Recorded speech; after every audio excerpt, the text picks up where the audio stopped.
Shalom. Selamat datang di channel Orthodox Literacy TV. Pada kesempatan ini kami akan mengulas mengenai isi dari tradisi kudus, yang merupakan salah satu dari fondasi iman ortodoks, dan simbol-simbol iman ortodoks. Selamat menonton, semoga bermanfaat. Isi tradisi kudus adalah rahasia yang melaluinya semua tulisan kudus yang menjadi kitab suci Perjanjian Baru itu diterbitkan dan diajarkan.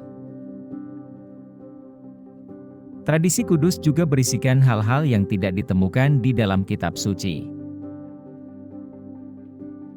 Contoh tradisi kudus bisa kita lihat dari bentuk bangunan gereja ortodoks yang diharuskan untuk menghadap ke timur.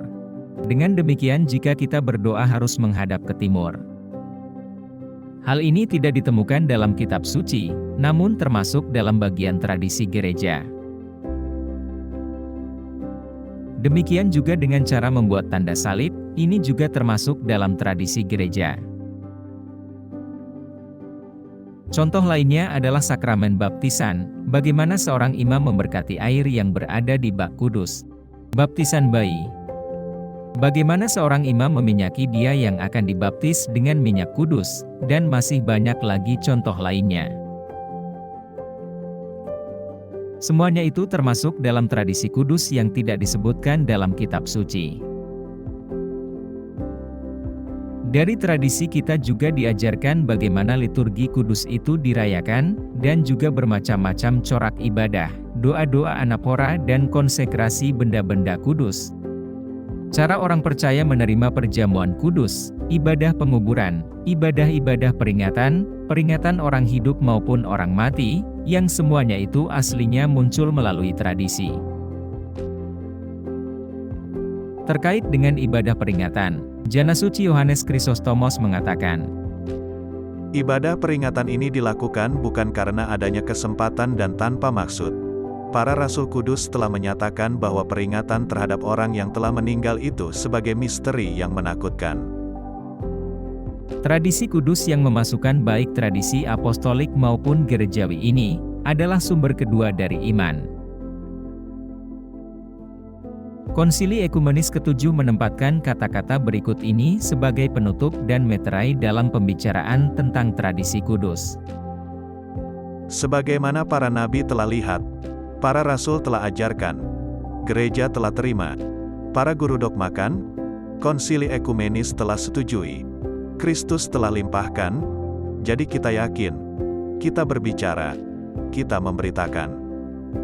Inilah iman para rasul, inilah iman para bapak gereja, inilah iman ortodoks, dan inilah iman yang telah menjadikan tegak seluruh dunia. Tradisi kudus ini, akhirnya dibentuk dan ditutup dengan Konsili Ekumenis ke-7. Hanya gereja ortodokslah yang mempunyai sumber dari pengajaran tradisi kudus ini, asli dan sama nilainya dengan kitab suci. Umat Protestan mutlak telah menolak tradisi kudus dan hanya menerima kitab suci saja.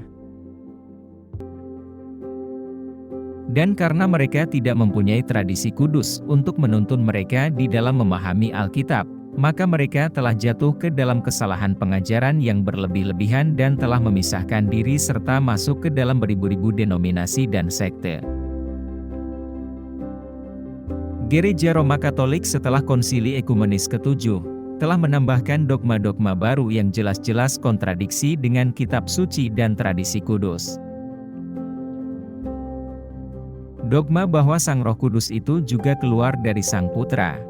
Dogma ini terkenal dengan sebutan filioque, yang tidak disaksikan atau didasarkan pada baik kitab suci maupun tradisi kudus, dari abad ke-8 pertama.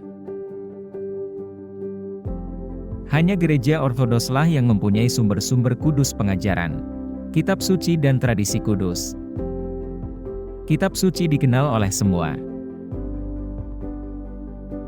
Suatu ringkasan, atau sinoptik, dan eksposisi inklusif dari tradisi kudus itu adalah simbol iman atau syahadat. Simbol kudus mengenai iman. Simbol iman ditulis dalam 12 artikel, sangat sederhana dan kalimat-kalimatnya sangat padat dan berisi. Kemudian sejak itu simbol iman ini tetap tinggal tak berubah. Simbol-simbol tersebut adalah merupakan tanda yang melaluinya umat Kristen Ortodoks dipandang dan diakui. Kata yang pertama yang ditemukan dan dimengerti dari salah satu kata adalah, aku percaya.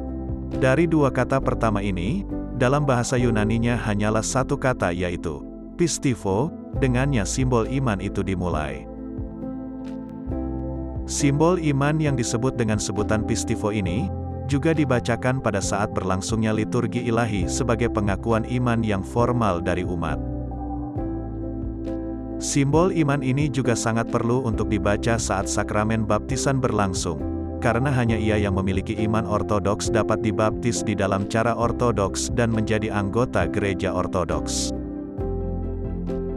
Penjelasan lebih lanjut mengenai pengakuan iman ini dapat dibaca pada buku Aku Percaya, di bawah ini. Link pengakuan iman dalam bahasa Inggris telah kami tuliskan pada kolom komentar dan di sudut kanan atas layar ini. Demikianlah ulasan kami mengenai isi tradisi kudus. Jangan lupa subscribe, like, dan share juga ya, agar kami lebih bersemangat lagi dalam menyajikan video-video terkait ortodoksi. Apabila ada permintaan mengenai topik tertentu atau komentar, silahkan dituliskan di kolom komentar di bawah ini. Terima kasih, dan sampai jumpa pada video kami berikutnya. Tuhan memberkati.